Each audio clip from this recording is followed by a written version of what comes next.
अपने नाम की तरह ही तीखी और तेज तर्रार लड़की थी, जिसको तीखा खाने की बहुत आदत थी।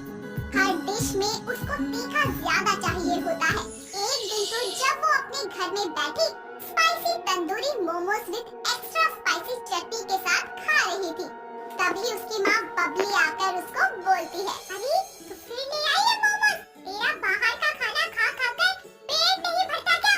कभी चाउमीन, कभी बर्गर, कभी ये चाइनीज से मोमोज और ऊपर से भर भर के ये लाल मिर्च वाली चटनी।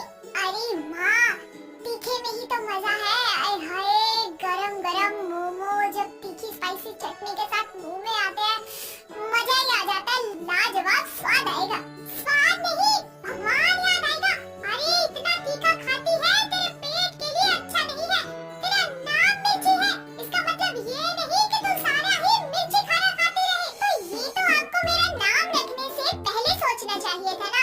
अब तो मुझे तीखा खाने की आदत है और मैं अपनी ये आदत किसी के लिए नहीं छोड़ सकती। ढूंढ ले, अच्छे से ढूंढ ले। जब सुबह निकालेगी ना तब पता चलेगा।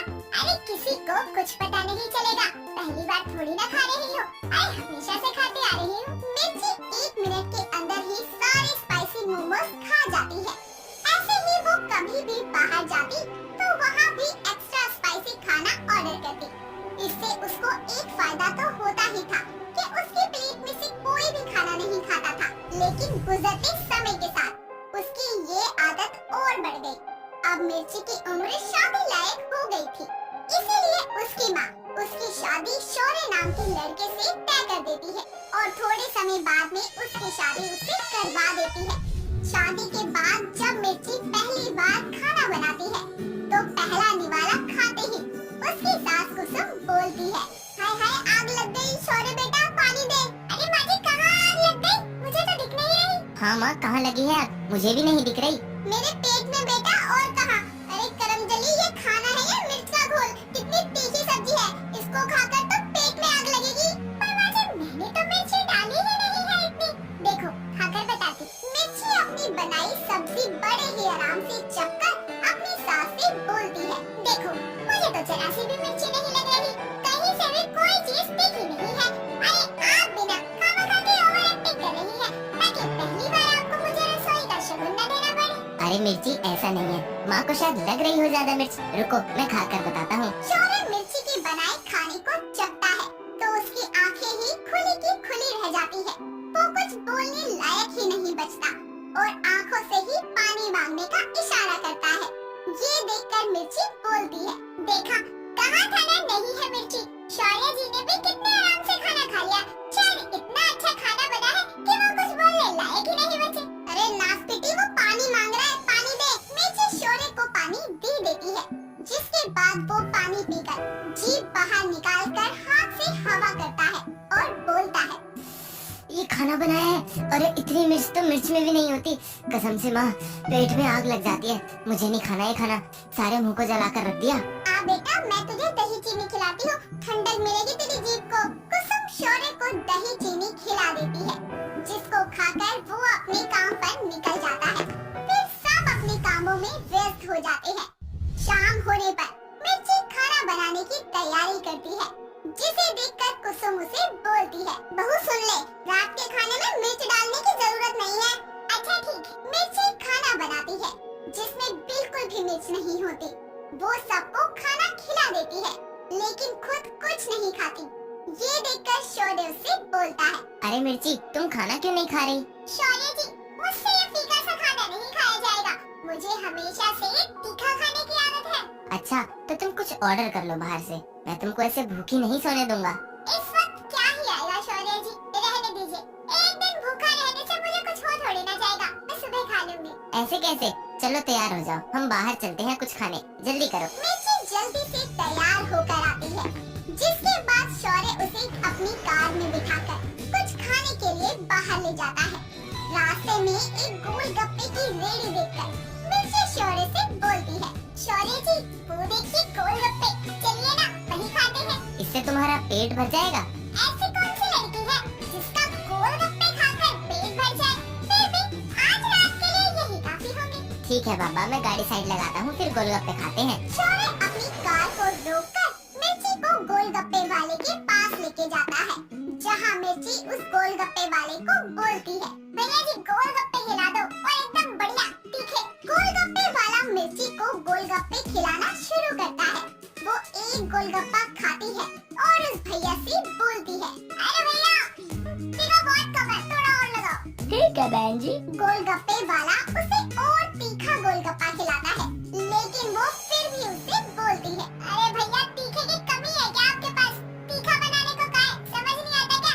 आपकी मिर्ची में दम ही नहीं है। अरे भैया आप एक गोलगप्पा मुझे खिलाओ, मैं बताता हूँ तीखा है या नहीं। गोलगप्पे वाला दोनों को और तीखा गोलगप्पा देता है, जिसको खाकर शौर्य की आंखों से आंसू आने लगते हैं और वो एक खाकर ही बोलता है, मिर्ची कितना तीखा है, फिर भी तुमको और तीखा खाना है। हे भगवान, भैया एक मीठी चटनी से गोलगप्पा दो जल्दी। अरे कौन से एंगल से तीखा है ये? भैया आप थोड़ा और तीखा बनाओ। गोलगप्पे वाला मिर्ची को तीखे से तीखा गोलगप्पा खिलाता है, लेकिन उसके मुंह को तीखा लगता ही नहीं है। गुस्से में गोलगप्पे वाला बोलता है, अरे बहन जी अब इससे तीखा नहीं बना सकता। अरे इतना ही तीखा खाना है तो लाल मिर्च खा लीजिए। भैया मेरे पैसे दो, मैं इनको इससे ज्यादा तीखा नहीं खिला सकता। शौर्य गोलगप्पे वाले को पैसे देकर मिर्ची को वापस कार में बैठाकर जाने लगता है। तभी मिर्ची उसे बोलती है, देखा मैंने कहा था ना कि इस टाइम कुछ नहीं मिलेगा, गोलगप्पे भी मिले तो तीखे। हे भगवान, मिर्ची सच्ची तुम अपने नाम की तरह मिर्ची ही हो। तुमको तीखे में भी तीखे का स्वाद नहीं आता। इतना ज्यादा तीखा खाना भी खाना नहीं चाहिए।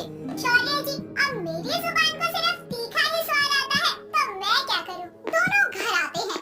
अगली सुबह मिर्ची के घर उसकी मौसी सास सुमित्रा आती है, जिसको देखकर उसकी सास बोलती है, अरे दीदी आओ, अचानक कैसे आना हुआ?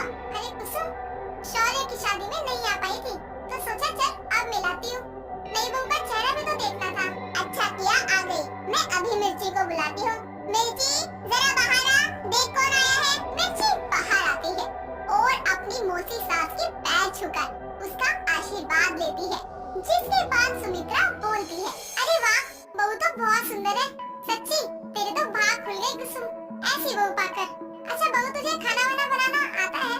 जी माँ जी मुझे सब बनाना आता है। रुकिए थोड़ी देर पहले ही मैंने राजमा बनाई है, आप खाकर बताइए कैसे बनी है। नहीं रहने दे बहू, क्यों मेरी जिज्जी के मुंह में आग लगाना चाहती है? अरे जिज्जी ये इतना तीखा खाना बनाती है ना कि कानों से धुआं निकल जाता है। अरे तो क्या हुआ, मैं तीखा ही खाती हूँ। बहू तू ला, मैं बताती हूँ कैसी बनी है तेरी सब्जी। मिर्ची रसोई से राजमा की सब्जी डाल कर लाती है, जिसके बाद सुमित्रा जैसे ही एक चम्मच सब्जी खाती है, अपने दोनों कानों पर हाथ रखकर बोलती है, हाय हाय बहू ये राजमा की सब्जी है या मिर्च की? इतनी तीखी, मेरा मुंह जल रहा है। बोला था ना मत खाओ, अब तू खड़ी खड़ी यहाँ क्या कर रही है? जा थोड़ी चीनी लेकर आ। मिर्ची जैसे ही चीनी लेकर बाहर आती है, उसके पेट में अचानक दर्द उठता है और उसके हाथों से चीनी की कटोरी गिर जाती है और वो अपने पेट को पकड़कर रोते हुए बोलती है, माजी यहाँ आइए, मेरे पेट में बहुत दर्द हो रहा है और बहुत जलन भी हो रही है, बचाओ। अरे बहू ये क्या हो गया, संभाल खुद को। अरे कुसुम इसको हॉस्पिटल लेकर चल जल्दी। सुमित्रा और कुसुम मिर्ची को हॉस्पिटल भर्ती करवाते हैं। कुछ देर बाद खबरें मिलने पर शौर्य भी वहाँ आता है, जिसके बाद डॉक्टर उसको बताते हैं, देखिए ज्यादा तीखा खाने से इनके पेट में अल्सर की शिकायत हो गई है और अगर इन्होंने अब भी तीखा खाना नहीं छोड़ा तो ये कैंसर भी बन सकता है। फिर ऑपरेशन ही एकमात्र इलाज बचेगा। नहीं, मुझे कोई ऑपरेशन नहीं करवाना, मुझे दवाइयाँ दे दो और आज के बाद मैं कभी तीखा नहीं खाऊंगी, बस मुझे ऑपरेशन से बचा लीजिए। देखिए अभी ऑपरेशन की नौबत नहीं है, लेकिन आपको तीखा और मसालेदार खाना बिल्कुल छोड़ना पड़ेगा। सादा खाना खाइए ताकि आप ठीक हो सके। सुन लिया ना, अब देख लो जुबान का स्वाद बनाए रखना है या जिंदगी। मुझे मेरी जिंदगी चाहिए शौर्य जी, वो भी आपके साथ। अब मैं कभी तीखा नहीं खाऊंगी, पक्का आपकी कसम। हर चीज की अति बुरी होती है, जरूरत से ज्यादा तीखा खाना आपके पेट और सेहत के लिए नुकसानदायक है। इसीलिए किसी भी चीज का सेवन सीमित मात्रा में ही करना चाहिए।